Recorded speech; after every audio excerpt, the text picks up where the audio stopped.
यहुदांचा राजा जन्माला येणार आहे, तो कोठे किंवा कुठे जन्माला येणार आहे, हे लोक या ठिकाणी येऊन चौकशी करू लागले यरुशलेमेमध्ये. बघा, यरुशलेमेनंतर खाली बेथलेहेम आहे. ज्यावेळेस ही गोष्ट यरुशलेमेमध्ये येऊन हे लोक विचारू लागले, मागी लोक, त्यावेळेस संपूर्ण वचनामध्ये असं म्हटलंय, संपूर्ण इस्रायल म्हणजे यरुशलेम घाबरून गेले. हेरोद सुद्धा घाबरला. आम्ही आज या ठिकाणी ख्रिस्ताला शोधायला आलेलो, ख्रिस्ताला भेटण्यासाठी आलेले आहोत. 2023 वर्षापूर्वी हे जे मागी लोक, ज्यांना समजलं की हा राजा जन्माला येणार आहे, त्यावेळेस ते त्याच्या भेटीला आले. या ठिकाणी प्रसंग असा घडत आहे, हेरोद राजाला भीती वाटली. आता हा राजा कोण जन्माला आला? मी इथं राजा असताना या गादीवर, कारण माझ्या गादीवर राजा कुठे जन्माला येतो? राजमहालामध्ये जन्माला येतो. आमचा राजा कुठे जन्माला आलाय? गवानीमध्ये. पुढे देवाचे वचन म्हणते की मनुष्याला, माणसांना घरं आहेत, खोकडांना बिळं आहेत, पाखरांना घरटी आहेत, पण मनुष्याच्या पुत्राला डोकं टेकावायला जागा नाही. अशा परिस्थितीमध्ये हा राजा, सार्वभौम राजा, जो प्रभू येशू ख्रिस्त, ज्याचं भाकीत 750 वर्षापूर्वी यशायाने केलं होतं, तो राजा आज जन्माला आलेला आहे. आणि तो जन्माला येताना त्याच्या योजनेमध्ये जे लोक देवानं सहभागी करून घेतले आहेत, त्यांच्याबद्दल वचन काय म्हणतं? योसेफाला किती कठीण होतं मरियाला स्वीकारायचं. ज्यावेळेस त्याच्या मनामध्ये विचार घोळू लागले, त्यावेळेस म्हटल्या वचनामध्ये की देवदूत त्याच्या स्वप्नामध्ये येऊन त्याला सांगितलं की योसेफा, मरियेचा स्वीकार करण्यासाठी तू अनुमान करू नकोस, कारण तिच्या पोटी जो गर्भ आहे तो पवित्र आत्म्यापासून आहे. आणि मग योसेफाने तिचा स्वीकार केला. योसेफालाच का निवडलं? योसेफालाच का निवडलं? कारण योसेफ धार्मिक आणि नीतिमान पुरुष होता, देवाचं भय बाळगणारा पुरुष होता. मरिया सुद्धा देवाचं भय बाळगणारी होती, धार्मिक स्त्री होती. म्हणून ही दोन पात्र खुद्द देवाच्या जन्मासाठी निवडण्यात आली. बघा किती धन्य आहे. मरियेला आज सुद्धा सगळ्या माता धन्य म्हणतात, कारण तिला त्यावेळेस अलिशिबा म्हणली की माझ्या प्रभूची माता मला भेटायला आली आहे. ज्यावेळेस अलिशिबेला भेटायला मरिया आली तिच्या घरामध्ये, अलिशिबेच्या पोटामध्ये 3 महिन्याचा योहान होता, बाप्तिस्मा करणारा योहान. आणि ज्यावेळेस मरियाने त्याला भेट दिली, त्यावेळेस योहान तिच्या पोटामध्ये त्यानं उडी मारली. हे पात्र, अलिशिबा म्हातारी होती, पण देवाचं वचन तिनं स्वीकारलं. जखर्या म्हातारा होता, परंतु गब्रिएल देवदूतानं, ज्यावेळेस तो मुख्य याजक होता, परम पवित्र स्थानामध्ये तो सेवा करण्यासाठी गेला, त्यावेळेस गब्रिएल देवदूत त्या ठिकाणी उभा राहिला, त्याला दिसला आणि तो एकदम घाबरला. कारण देवाला ज्यावेळेस देवाचं सामर्थ्य त्यावेळेस लोक पाहायचे, त्यावेळेस ते मरून जायचे. आणि देव माणसाला दर्शन देत नव्हता, माणसामध्ये वस्ती करत नव्हता. आणि अशा वेळेस 750 वर्षापूर्वी जे यशायानं भाकीत केलेलं आहे की तारणारा जन्माला येणार आहे, काय म्हटलंय यशायानं? काय म्हटलंय? आमच्यासाठी बाळ जन्मला आहे, आम्हाला पुत्र दिला आहे, त्याच्या खांद्यावर सत्ता राहील, त्याला अद्भुत मंत्री, समर्थ देव, सनातन पिता आणि शांतीचा अधिपती असं म्हणते. तो राजा, तो तारणारा, तो शांतीचा अधिपती, जो दाविदाच्या घराण्यामध्ये बसून राज्य करणार आहे, त्या राजाची जे भाकीत होतं ते यांच्याद्वारे पूर्ण होत आहे. जखर्या, अलिशिबा, जखर्या सुद्धा धार्मिक माणूस होता, देवाचं भय बाळगणारा माणूस होता, प्रामाणिकपणे देवाची सेवा करणारा होता, म्हणून देवाच्या योजनेमध्ये या दोघांना सहभागी केलं. इकडं योसेफ आणि मरिया देवाला भिवून वागणारी होती, योसेफ नीतिमान आणि देवाला भिवून वागणारा होता, यहुदाच्या कुळामधला होता. या सगळ्या गोष्टी देव, जे लोक देवाचं भय बाळगतात त्यांची निवड करू, ज्यांची अंतःकरण शुद्ध आहेत, स्वच्छ आहेत, जे देवाला ओळखतात, देवाच्या योजना ओळखण्याचा प्रयत्न करतात, ते लोक झटून देवाचा शोध करण्याचा प्रयत्न करतात. आज तुम्ही या ठिकाणी ख्रिसमसची उपासना करण्यासाठी आलात. का आलात? कारण तुम्हाला ती ओढ आहे. तुम्हाला ख्रिस्ताला भेटायचं आहे, ख्रिस्ताचं दर्शन तुम्हाला घ्यायचं आहे, त्या देवाचं, त्या तारणाऱ्याचं दर्शन तुम्हाला घ्यायचं आहे. आणि हीच योजना, मगाशी मी म्हणाल की देव मानवामध्ये वस्ती करत नव्हता. योहानाच्या अध्यायामध्ये असं म्हटलं की प्रारंभी शब्द होता, शब्द देव होता आणि शब्द देवासह होता, तोच देही झाला आणि त्यानं आमच्यामध्ये वस्ती केली. बघा किती म्हणजे स्पष्ट आहे. कोणी वस्ती केली?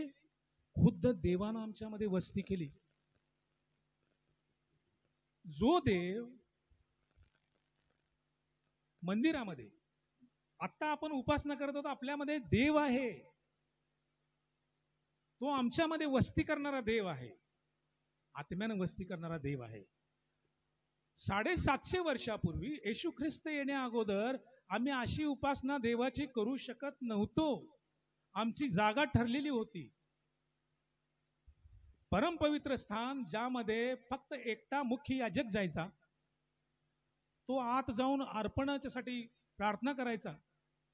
मधला जो भाग होता त्यामध्ये सगळे याजक लोक असायचे आणि त्याच्या पाठीमागचा पहिला जो भाग असायचा ते अंगण असायचं. त्याच्यामध्ये सगळे लोक असायचे जे आपल्या पापासाठी अर्पण घेऊन त्या अंगणामध्ये थांबलेले असायचे. बाकीच्या कुणालाही त्या परमपवित्र स्थानामध्ये जाण्याचा अधिकार किंवा परवानगी नव्हती. जर कोण गेलं तर ते तिथेच मरून जायचे. आता लोक त्या मुख्य याजकाला, जो आत जाणार आहे, तो आत जाण्या अगोदर, असे मुख्य याजक भरपूर होते, त्यांच्या वेळा ठरवून दिलेल्या होत्या. देवानं त्यांच्या वेळा ठरवून दिलेल्या होत्या. इतके दिवस. मग तशीच एक वेळ जखऱ्याला आली होती त्या परमपवित्र स्थानामध्ये जाऊन काम करण्याची किंवा सेवा करण्याची. समजा प्रमुख याजकाच्या आत गेल्यानंतर प्रमुख याजकाच्या मनामध्ये काही वाईट विचार आले तर तो तिथंच मरायचा. आणि मग बाहेरचे जे याजक लोक असायचे ते काय करायचे, त्याच्या पायाला साखळी बांधलेली असायची प्रमुख याजकाच्या. ते ओढून बघायचे तो जिवंत आहे की मेलेला आहे. अशी परिस्थिती त्या काळामध्ये होती. ही का परिस्थिती होती? कारण ज्या इस्रायलाला देवानं, ज्या याकोबाला निवडलं पित्यानं, त्या याकोबाच्या संततीनं आतोनात पातकं केली. ज्या मूर्तीपूजेचा वीट होता देवाला, जिवंत पित्याला, अशा अनेक गोष्टी आपल्याला 10 आज्ञा माहित आहेत. 10 आज्ञामध्ये ज्या गोष्टी सांगितल्या, देवाला न आवडणाऱ्या भरपूर गोष्टी केल्या, म्हणून देवाला पृथ्वीवर यावं लागलं मनुष्य धारण करून. आमची पातकं आमच्यामध्ये आणि पित्यामध्ये आडभिंत होती, म्हणून त्या परमपवित्र स्थानामध्ये आपल्यासारख्या माणसांना जायचा अधिकार नव्हता. आता तो देव त्या परमपवित्र स्थानामध्ये उतरायचा आणि मग माणसांच्या सर्व पातकाचं क्षालन त्या ठिकाणी व्हायचं. परंतु ही जी बातमी धनगरांना दिली, भिवू नका, कारण आज दाविदाच्या गावात तारणारा जन्मला आहे. त्याच्यानंतर परत बाकीचे देवदूत आले. ते म्हणले, ऊर्ध्वलोकी देवाला गौरव आणि पृथ्वीवर मनुष्यात शांती. पृथ्वीवर ज्यांच्यावर त्याचा प्रसाद झालेला आहे त्या शांती असो, असं म्हटलं. ज्यांनी ज्यांनी प्रभू येशू ख्रिस्ताचा स्वीकार केलेला आहे त्यांची अंतःकरणं शांतीनं भरलेली असली पाहिजे. ती शांती जगाची नाही आहे. ती जी शांती आहे, येशू ख्रिस्त म्हणतो की जग देते तशी शांती मी तुम्हाला देणार नाही, तर माझी जी शांती जी कधीही संपणार नाही ती शांती मी तुम्हाला देऊ करणार आहे. पुढे जर आम्ही बघितलं, धनगरांनाच का देवानं सांगितलं की आज दाविदाच्या गावात तारणारा जन्मला? म्हणजे काय? कोण तारणारा? म्हणजे काय करणार आहे तो येऊन जगामध्ये काय करणार आहे? योहान पुढे सांगतो की हा पहा जगाचे पाप हरण करणारा देवाचा कोकरा. पूर्वी माणसांच्या पापासाठी मेंढरं कोकरं दिली जायची. रात्रीच्या वेळेस हे जे मेंढपाळ होते त्याच भागामध्ये, बेथलेहमाच्या भागामध्ये आपले कळप राखत होते. त्या ठिकाणी प्रकाश चमकला आणि देवदूत अवतरले. देवदूतानं त्यांना ही सुवार्ता सांगितली. कारण हे जे मेंढपाळ होते, यरुशलेम, बेथलेहेम यामधला जो अंतर होतं ते अंतर होतं 6 फरलांगाचं, 6.5 फरलांगाचं म्हणजे मैल. त्याचं आज जर बघितलं त्या 6.5 मैलांचं एक 11.5 ते 12 किलोमीटर ते अंतर होतं. या 12 किलोमीटरच्या अंतरामध्ये हा जो मेंढपाळांचा कळप होता तो त्या ठिकाणी ही मेंढरं सांभाळायचा, कळप राखायचा अशासाठी की यांच्याकडून हे लोक अर्पणासाठी लागणारी जी कोकरं होती ते त्या ठिकाणी त्यांच्याकडून विकत घ्यायचे आणि हे लोक त्यांना पुरवायचे.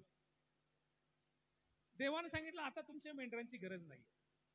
आता माणसाच्या पापक्षमेसाठी मेंढराचं रक्त वाहण्याची किंवा तुम्हाला ही मेंढरं विकण्याची गरज नाही आहे. कारण देवानं तुमच्यासाठी तारणाऱ्याची योजना केलेली आहे आणि त्याला प्रभू येशू ख्रिस्त म्हणतील. आणि ती योजना या ठिकाणी पूर्ण झालेली आहे. आम्ही ज्यावेळेस देवाला भेटण्याची आमची इच्छा असते किंवा आम्ही फक्त एक दिवस नाही, आमच्या संपूर्ण आयुष्यामध्ये आम्ही ख्रिस्ताला ओळखायचं आहे, त्याला शोधायचं आहे, त्याला सापडून घ्यायचं आहे. आज देवानं आम्हाला एक फुकट, बाळक साहेब म्हणतो ते गिफ्ट आहे, आज गिफ्ट आहे ना, आपल्याला गिफ्ट दिलेलं आहे. देवानं फुकट एक दान दिलेलं आहे, बक्षीस दिलेलं आहे. आपला एकुलता एक पुत्र, योहान 3:16 मध्ये असं म्हटलं की देवाने जगावर एवढी प्रीती केली की त्याने आपला एकुलता एक पुत्र दिला, यासाठी की जो कोणी त्यावर विश्वास ठेवतो त्याचा नाश होऊ नये, तर त्याला सार्वकालिक जीवन प्राप्त व्हावे. इतक्या लांबचा प्रवास करून मागे लोक आले, त्यांना दर्शन झालं. कारण ज्या वेळेस हेरोदानं हे ऐकलं त्यावेळेस त्याच्या मनामध्ये वेगवेगळे विचार घोळू लागले आणि तो काय म्हणला त्यांना की तुम्हीही शोधा आणि मलाही सांगा की तो कुठे आहे बालक जन्माला आलेला, आणि मी त्याला येऊन नमन करेन. खोटा आत्मा या हेरोदामध्ये होता. त्याला शोध लागल्यानंतर येशू ख्रिस्ताला त्या बालकाला मारायचं होतं आणि देवाने त्या सगळ्यांची योजना करून ठेवली होती. या सगळ्या गोष्टींची देवानं योजना करून ठेवली असते. वेगवेगळ्या ठिकाणी मिस्रामध्ये गेला, योसेफाला सांगितलं उठ, बालकाला मारण्यासाठी हेरोद शोधत आहे. आणि येशू ख्रिस्त जन्मलेल्याची वेळ त्यांच्याकडून त्याने विचारून घेतली हेरोदानं आणि घाबरून यरुशलेमेमध्ये असलेल्या तेवढ्या वर्षाच्या सगळ्या मुलांची कत्तल केली. आणि त्या ठिकाणी त्या यरुशलेमेमध्ये मातांचा आकांत चाललेला होता, त्यासाठी सुद्धा भाकीत आहे. रामामध्ये रडण्याचा आकांत चालेल. राहेल आपल्या मुलांसाठी सांत्वन पावत नाहीये, कारण ती सापडत नाही आहेत म्हणून ती त्यांची वाट बघत आहे, पण तिचं सांत्वन होत नाही. बऱ्याच गोष्टी देवाला आमच्या तारणासाठी कराव्या लागलेल्या आहेत. हेरोदानं इतक्या जवळ असून सुद्धा, आता तो राजा आहे, त्याला काहीच अवघड नव्हतं. येशू ख्रिस्त कुठं जन्माला आलेला आहे, तो कुठं आहे, त्याला शोधून काढायचं काहीच अवघड नव्हतं. पण तो फक्त कारण बघत होता. त्याला येशू ख्रिस्ताचं दर्शन घ्यायचं नव्हतं. त्याला अशासाठी माहिती पाहिजे होती की त्याला मारून टाकण्यासाठी, ती योजना देवाची नष्ट करण्यासाठी, मानवाच्या पातकाच्या क्षमेची जी योजना होती देवाने केलेली, त्याच्यावर पूर्णपणे ती संपुष्टात आणण्याचं काम सैतान हेरोदाच्या द्वारे करत होता. परंतु ते त्याला शक्य झालेलं नाही. हेरोदानं त्या ठिकाणी असलेल्या सर्व मुख्य याजकांना आणि परुषांना बोलावलं, शास्त्र्यांना बोलवलं आणि त्यांना विचारलं यहुद्यांचा राजा जन्माला येणार आहे, तो कुठे येणार आहे. मग त्यांनी सांगितलं, बघा शास्त्री आणि हे जे मुख्य याजक आहेत त्यांना सगळे हे नियम किंवा जुना करार सगळं माहित होतं त्यांना, तो कुठे जन्माला येणार आहे. मग त्यांनी सांगितलं की बेथलहेमामध्ये, यहुदियामधील बेथलहेमामध्ये त्याचा जन्म होणार आहे. बघा त्यांना माहित आहे, पण त्यांनी स्वीकार केला नाही, मुख्य याजकांनी सुद्धा आणि शास्त्र्यांनी सुद्धा. आज आमच्यामध्ये आम्ही जगत असताना असे अनेक लोक आहेत जे आहेत, जे ओळखतात ख्रिस्ताला, त्यांना माहित आहे, पण ते ख्रिस्ताकडं ख्रिस्ताची भेट येण्यासाठी तयार नसतात. त्यांना ख्रिस्ताला आपला वैयक्तिक तारणारा म्हणून स्वीकारण्याची अजिबात इंटरेस्ट नसतो त्यांना. आज या ठिकाणी या कॅरेक्टरमध्ये या हेरोद आहे, प्रमुख याजक आहेत. प्रमुख याजक जे मगाशी सांगितल्याप्रमाणे परमपवित्र स्थानामध्ये जाऊन देवाची आणि माणसांच्या मध्ये मध्यस्थी करायची.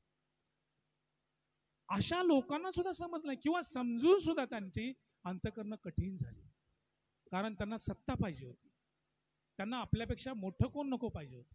हेरोदाला पण मी राजा आहे, माझ्या घरामध्येच जो मुलगा जन्माला येईल तोच राजा होईल असं त्याला वाटत होतं.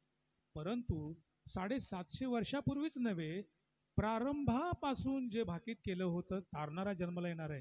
कारण तुम्ही जर पुढे बघितलं योहानाच्या 15व्या अध्यायामध्ये, शमरोनी स्त्री जी होती, ज्या शमरोनी स्त्रीला त्या विहिरीजवळ, याकोबाच्या विहिरीजवळ येशू ख्रिस्त भेटला आणि तिची परीक्षा पाहण्यासाठी येशू ख्रिस्त म्हटला की मला पाणी देत आहे. आणि नंतर पुढे चर्चा होत असताना त्या स्त्रीला तो म्हणाला, तुला जो पाणी मागत आहे तो कोण आहे हे जर तुला समजलं असतं तर बरं झालं असतं. कारण ती सगळ्या गोष्टीबद्दल येशू ख्रिस्ताबरोबर बोलत होती. तो तारणारा समोर तिच्या बसलाय, परंतु तिनं त्याला ओळखलं नाही. आणि मग येशू ख्रिस्तानं तिला म्हटलं की मी जिवंत पाणी आहे. आणि जो ती म्हणली की आमच्या पूर्वजांनी सांगितलेलं आहे की आमचा जो तारणारा आहे तो येणार आहे आणि तो आम्हाला सर्व काही शिकवणार आहे. कधी कधी आमच्या जवळच देव असतो, आमच्या जवळच ख्रिस्त असतो, परंतु आम्हाला तो आमच्या डोळ्यांनी दिसत नाहीये.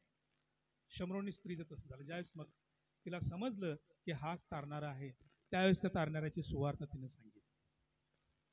मागी लोकांनी ज्यावेळेस यरुशलेममधून ते बाहेर निघाले आणि त्यावेळेस तो तारा त्यांचा मार्गदर्शक झाला. आणि ज्या ठिकाणी ते बालक होतं त्या ठिकाणी तो तारा त्यांना घेऊन गेला. आणि या लोकांनी सोनं, ऊद आणि गंधरस जे फक्त राजाला अर्पण करायचं असतं, देवाला अर्पण करायचं असतं, ते त्यांनी त्याला अर्पण केलं. त्यांनी कबूल केलं की हा तारणारा आहे, हा देव आहे, आणि ते आनंदानं परत आले. धनगरांनी सुद्धा जी सुवार्ता ऐकली, जी बातमी स्वर्गातून, जे वचन त्याने ऐकलं ते वचन त्यांनी स्वीकारलं. ते त्या येशूबाळाच्या दर्शनासाठी गेले. त्यांनी त्याचं दर्शन घेतलं, त्याच्या पाया पडले, त्याला नमन केले आणि ते परत आनंदानं निघून गेले. आज आम्हाला अशाच प्रकारे देवाच्या योजनामध्ये, हे बघा, येशू ख्रिस्त जन्माला येऊन जवळजवळ 2023 वर्ष होऊन गेली, तरी अजून असे काही लोक आहेत की अजून तारणाऱ्याची भेट झालेली नाही. अजून त्या तारणाऱ्याला त्यांनी ओळखलेलं नाही. आज आम्हाला त्या तारणाऱ्या जवळ येण्याची, त्याला ओळखण्याची गरज आहे.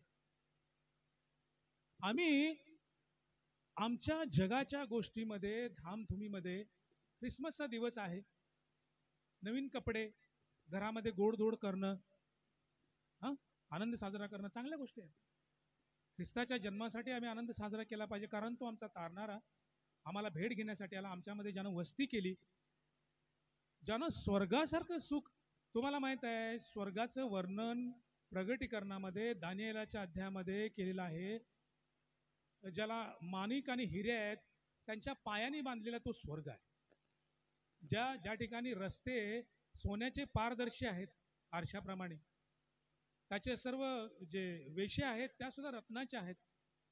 असा स्वर्ग सोडून, जिथं मरण नाही आहे, जिथं रडणं दात खाणं नाही आहे, जिथं भूक लागत नाही आहे, असा स्वर्ग सोडून येशू ख्रिस्त या खडतर जीवनामध्ये माणसाची भेट घेण्यासाठी आला.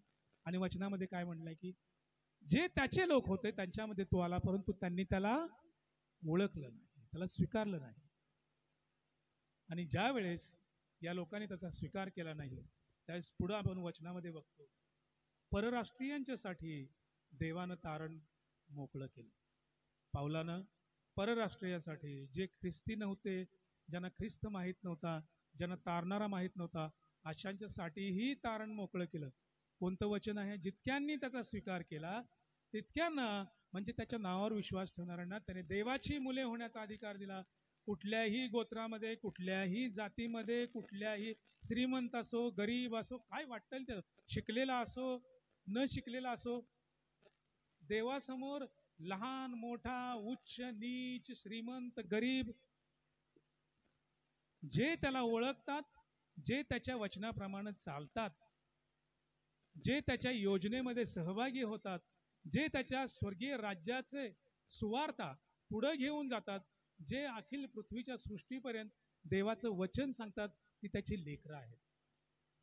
आज आम्हाला येशू ख्रिस्त या जगामध्ये आला, तारणाऱ्या जगामध्ये आला. आता गरज काय आहे? गरज ही आहे की आम्हाला त्याला स्वीकारण्याची गरज आहे. आमची पातकं कशीही असू देत, पवित्र आत्म्याच्या द्वारे ज्यावेळेस आम्हाला मार्गदर्शन करतं देवाचं वचन, देवाचा आत्मा, आमच्यामध्ये असलेल्या ज्या वाईट गोष्टी आहेत, आम्ही देवापेक्षा बाकीच्या गोष्टींना ज्यावेळेस जास्त महत्व देतो, जास्त वेळ देतो, त्यावेळेस आम्ही देवापेक्षा जास्त त्याची उपासना करतो, त्या गोष्टीची. मग तो पैसा असू दे, मग बाकीचं काही असू दे, आम्हाला आवडणारी कोणतीही गोष्ट देवामध्ये आणि आपल्यामध्ये येत असेल तर आम्ही देवापेक्षा या गोष्टीवर जास्त प्रेम करतो. म्हणून आज गरज आहे यानो, आजचा हा दिवस अतिशय महत्व. काय लोक म्हणतात की कुठं लिहिलंय बायबलमध्ये ख्रिसमस पाळायचा असतो? नाही, अरे कोण सांगितलंय? ख्रिस्त जन्माला आला ना.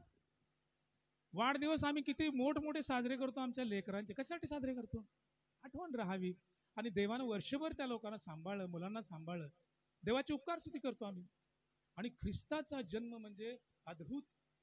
जो देव खुद्द या पृथ्वीवर आला, आमची भेट घेतली, 33.5 वर्ष तो जगामध्ये राहिला मनुष्यामध्ये. असा देव ज्यानं आम्हाला फुकट तारण दिलं, आमच्या पापांची क्षमा केली, आणि आजही तो देव वाट बघत आहे. शेवटचं मी तुम्हाला सांगतो आणि संपवतो.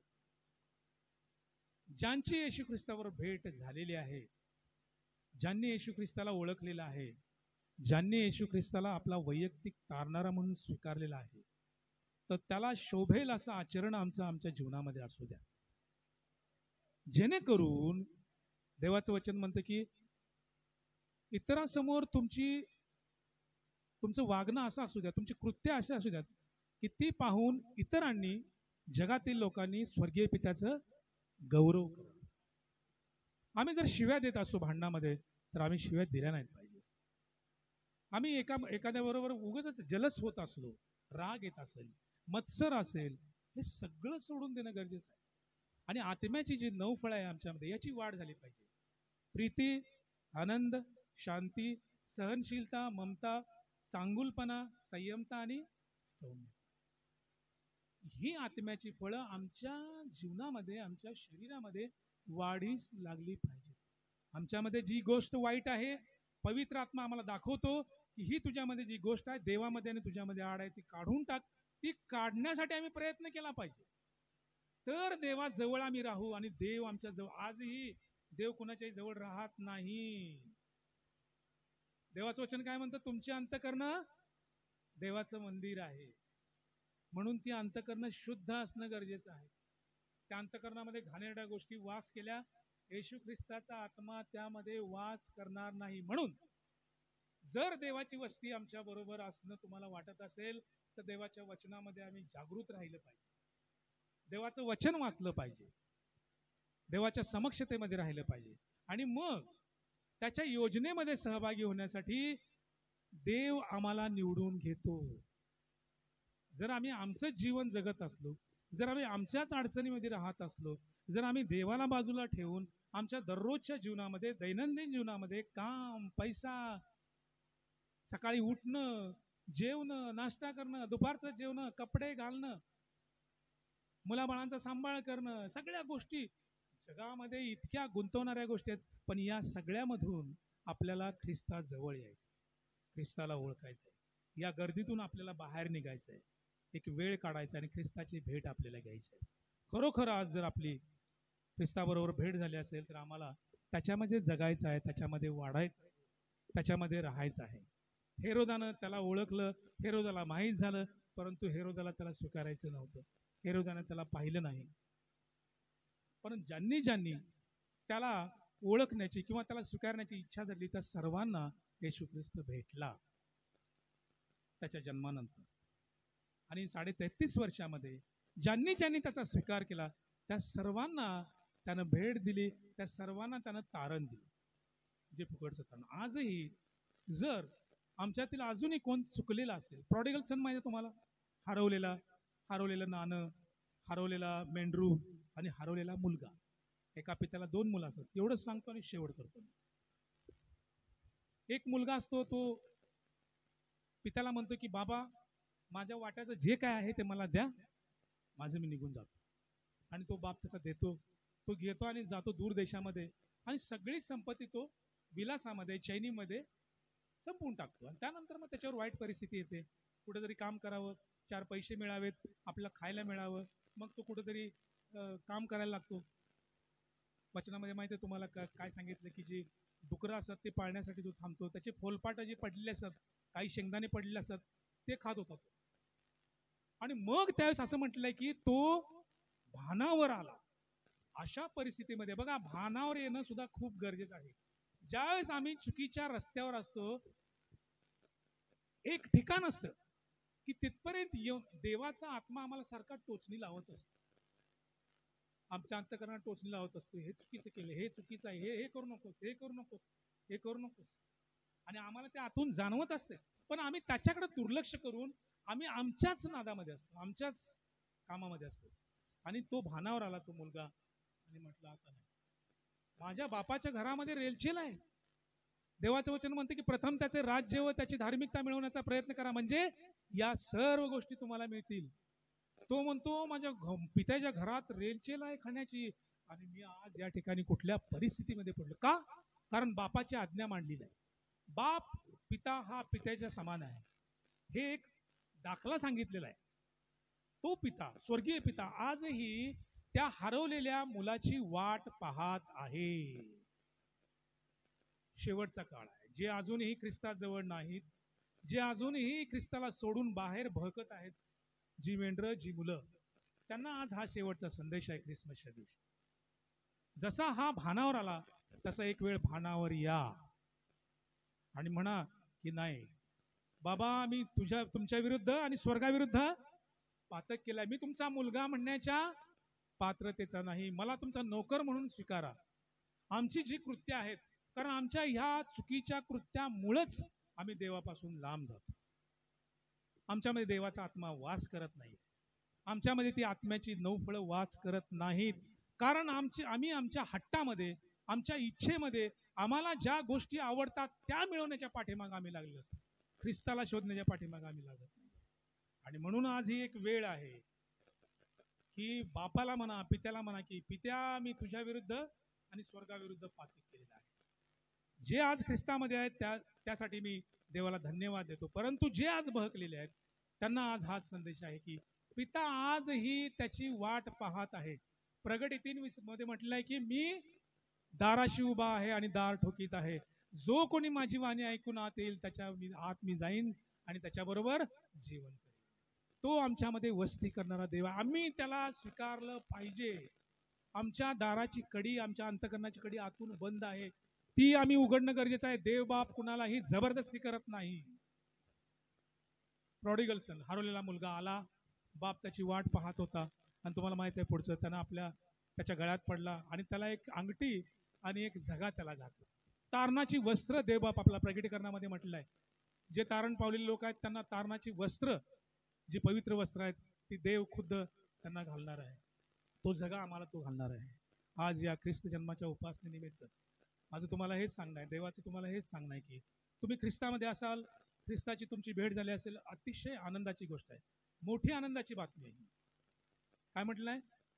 जो सर्व लोकांस मोठा आनंद होणार आहे त्याची बातमी तुम्हाला सांगितली आहे. आज तुम्ही ऐकली आहे, वर्षानुवर्ष ऐकत आहात, परंतु ती ऐकून सुद्धा तुम्ही ख्रिस्तापासून दूर असाल. आज ही वेळ आहे, कारण आजच तारणाचा दिवस आहे. आजच तारणाचा दिवस आहे. आज पुन्हा देवाकडे या आणि त्याच्या उपासनेमध्ये त्याला स्वीकारा. तो कठीण नाही आहे. जे लोक त्याच्या जवळ येतात, जी मुलं त्याच्या जवळ येतात, त्यांचा तो स्वीकार करणारा, त्यांच्या पातकांची क्षमा करणारा देव आहे. आणि तोच देव आज सुद्धा आमच्यामध्ये वास करतो, वस्ती करतो. देवाच्या नावाला धन्यवाद. आपण प्रार्थना करू.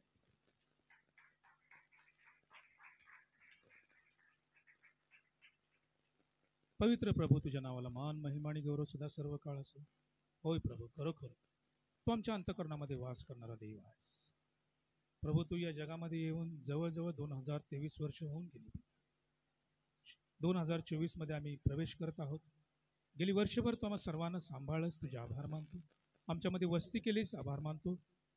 ताऱ्याप्रमाणे तू आम्हाला मार्गदर्शन केलंस, म्हणून तुझे आभार मानतो. मेंढपाळाप्रमाणे देवबापा तू आम्हाला वचनाद्वारे देवबापा सर्व गोष्टी सांगतोस, त्याबद्दल आम्ही तुझे आभार मानतो. आणि देवबापा तू आमच्याबरोबर राहतोस, म्हणून तुझे आभार मानतो. इथून पुढची सर्व वेळ तुझ्या हातामध्ये घे. ही उपासना आशीर्वादित केलीस, तुझं वचन आशीर्वादित केलंस, म्हणून तुझे आभार मानतो. धन्यवाद देतो. तुझ्या नावाला मान, महिमा आणि गौरव सदा सर्व काळ असो. ही मंडळी तुझ्या हातामध्ये घे, आशीर्वादित कर. विजय पाळक साहेबांना तुझ्या हातामध्ये घे. प्रभू, ही मंडळी राखण्यासाठी तुझ्या सामर्थ्यानं सदैव त्यांना भर. आणि प्रभू, या मंडळीचा मेंढपाळ म्हणून काम करत असताना प्रभू त्यांच्याबरोबर सदैव राहा. या मंडळीमध्ये असलेल्या ज्या कमतरता आहेत प्रभू, तुझ्या स्वर्गीय भांडारातून पुरव, अशी तुझ्या चरणाजवळ विनंती करतो. तारणाऱ्या ख्रिस्ताच्या नावामध्ये मागतो, म्हणून तो ऐक. आमेन. थँक्यू दादा. Praise the Lord. हालेलुया. खूप अशी सुंदर देवाची वाणी तुमच्यापर्यंत आली आणि विश्वास बाळगत आहे की जसं उधळ्या पुत्राबद्दल दादानं सांगितलं की तो भानावर आला, तो शुद्धीवर आला. हालेलुया. सुवार्ता, गुड न्यूज, एक आनंदाची बातमी 2024 वर्षापूर्वी आमच्या जीवनामध्ये आलेले आहे. आणि पिढ्यानपिढ्या आम्ही ख्रिस्ती आहोत, पिढ्यानपिढ्या आम्ही चर्चला जाणारे लोक आहोत. पण तरी देखील जर आम्ही शुद्धीवर येत नसेल किंवा भानावर येत नसेल तर आमचा ख्रिसमस व्यर्थ आहे. हालेलुया. तर माझ्या देवाच्या लेकरांनो, ही संधी आहे, हा वेळ, हा समय परमेश्वरानं तुम्हाला दिलेला आहे.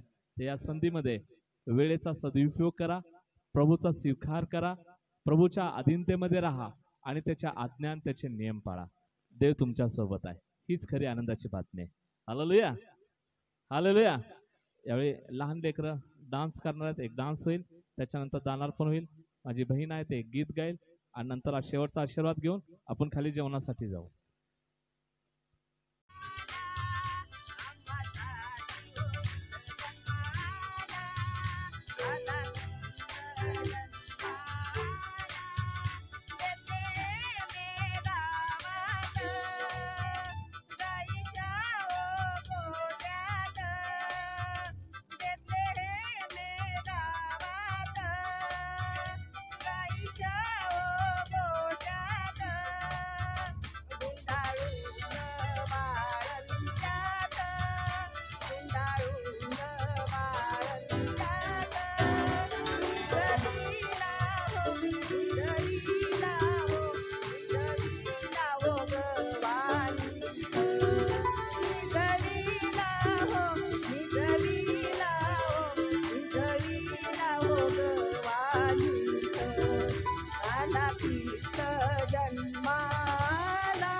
जन्माला आम्हासाठी हो ख्रिस्त जन्माला आला ख्रिस्त जन्माला आम्हासाठी हो ख्रिस्त जन्माला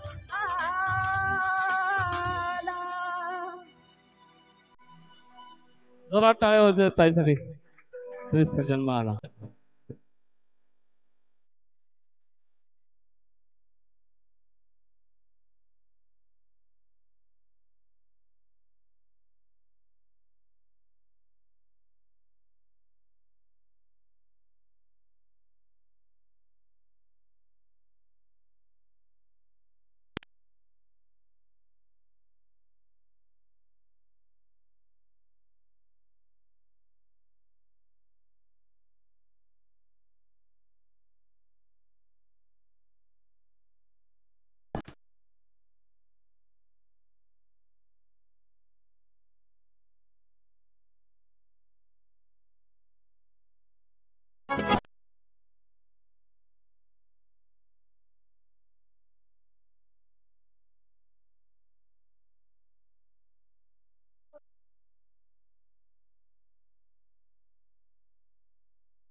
टाळ्या वाजवा, टाळ्या जोरात. जोरात टाळ्या. लेकरांना उत्साह येण्यासाठी टाळ्या वाजवा.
लेकरांच्यासाठी खूप सुंदर टाळ्या वाजवून जोरात. मी कोथळीमध्ये सेवेला जातो. जर इकडे बाळा. संचिता हालेलुया. जशिका हालेलुया. अरुण पुढे. ही इतकी सुंदर लेकरं आहेत. ज्यावेळेस हेलिंग होत असतं हा जोर जोरात आमेन हालेलुया हालेलुया जोर जोरात ओरडत असतं. हालेलुया. आणि ही जी लेकरं आहेत खूप सुंदर त्रिबल वाजवते बरं का. इतकं सुंदर एका मुलाला देखील वाजवता येणार नाही एवढं सुंदर ते त्रिबल वाजवत्या. तर परमेश्वर या लेकरांना खूप ब्लेस करो. देवाना खूप म्हणजे खूप आशीर्वादित करो. देव यांचं जीवन आशीर्वादामध्ये भरो. आमेन. हालेलुया.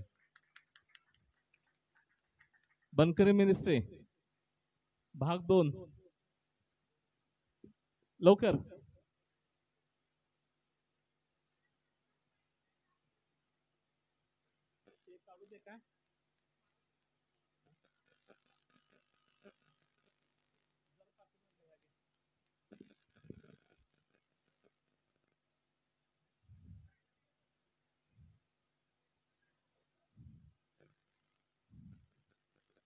बस आता खाली.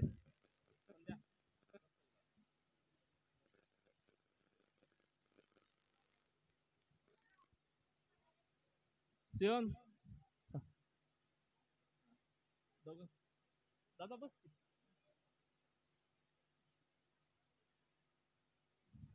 चालू कर दे. हालेलुया. Praise the Lord.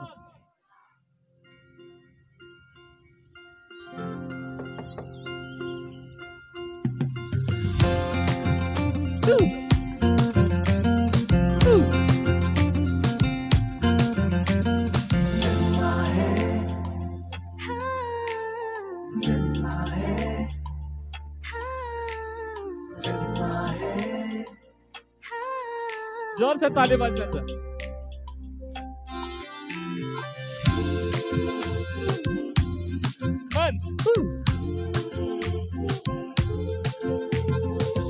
मृत्यु के डंक को तोड़कर तीसरे दिन जी उठा.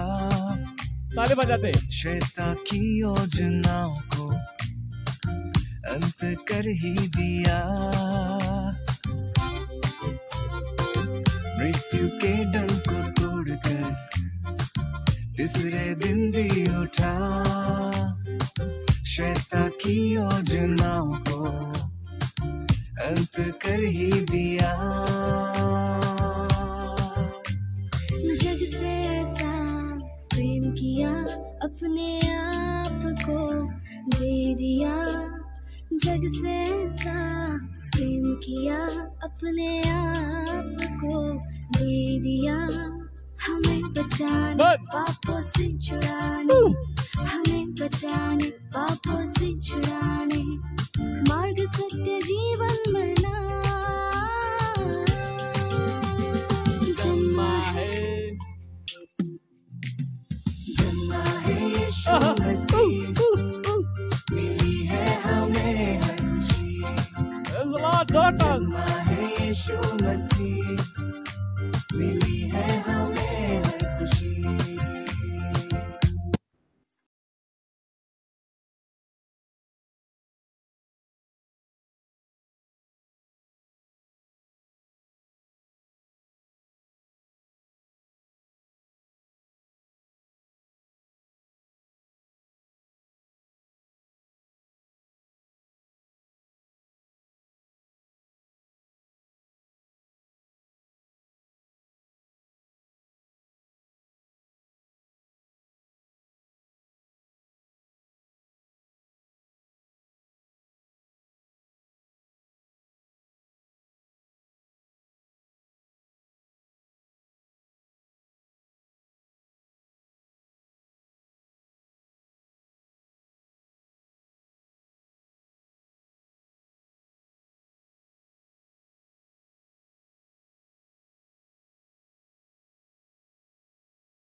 தேவன் பாரில் பிறந்தார் புகழ உண்ணா புதுமை உலகில் அவர் பெயர் கேட்டிட இனிமை உன்னதத்தில் மகிமை ते मिळेल का नाही பரலோக தேவன் பாரல் जोर से ताली वाजव. புகழ உண்டா புதுமை உலகில் அவர் பெயர் கேட்டிட இனிமை உன்னதத்தில் மகிமை மகிமை மகிமை மகிமை மகிமை பிறந்தார் பிறந்தார் பிறந்தார் பிறந்தார் மகிமை மகிமை மகிமை மகிமை மகிமை जोर से பிறந்தார் பிறந்தார் பிறந்தார் பிறந்தார் பிறந்தார்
दीवारों की तरह झूमूंगा नाचूंगा यीशु मसीह के लिए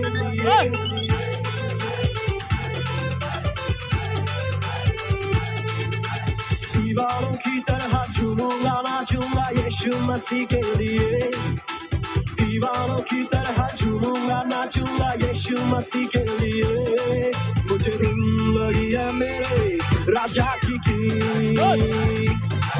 मुझे धुन लगी है मेरे राजा जी की ओ मुझे धुन लगी है मेरे राजा जी की मुझे धुन लगी है मेरे राजा जी की मैं दीवाना हूँ तेरे यीशु मसीह का मैं दीवाना हूँ मैं दीवाना हूँ तेरे यीशु मसीह का मैं दीवाना हूँ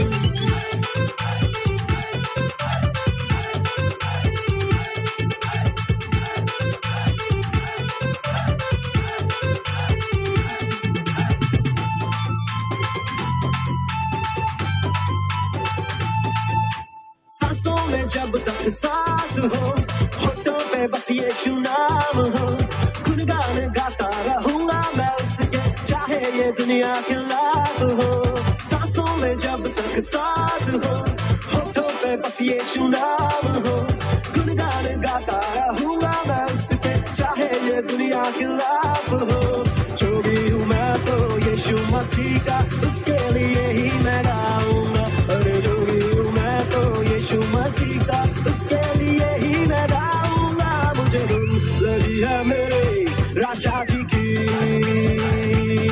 ओ मुझे धुन लगी है मेरे राजा जी की मुझे धुन लगी है मेरे राजा जी की ओ मुझे धुन लगी है मेरे राजा जी की मैं दीवाना हूँ तेरे यीशु मसीह का मैं दीवाना हूँ मैं दीवाना हूँ तेरे यीशु मसीह का मैं दीवाना हूँ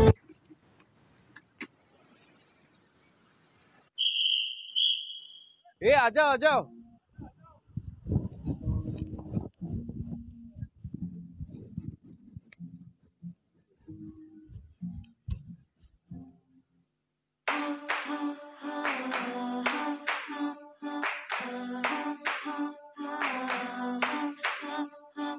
क्या दिन खुशी का आया रहमत का बादल छाया दुनिया का मुंजी आया, आहा हा हालेलुया, क्या दिन खुशी का आया, रहमत का बादल छाया, दुनिया का मुंजी आया, आहा हा हालेलुया।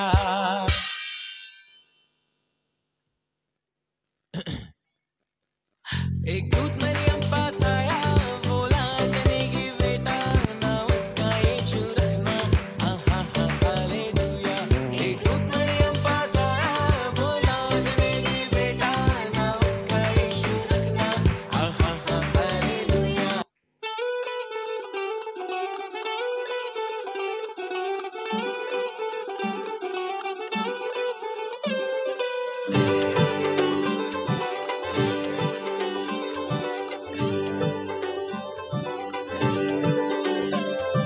हर्षाला सीमाच नाही, ख्रिस्त जन्मला माझ्या मनी, हर्षाला सीमाच नाही, ख्रिस्त जन्मला, ओ जन्मला, जन्मला माझ्या मनी, ओ जन्मला, जन्मला माझ्या मनी,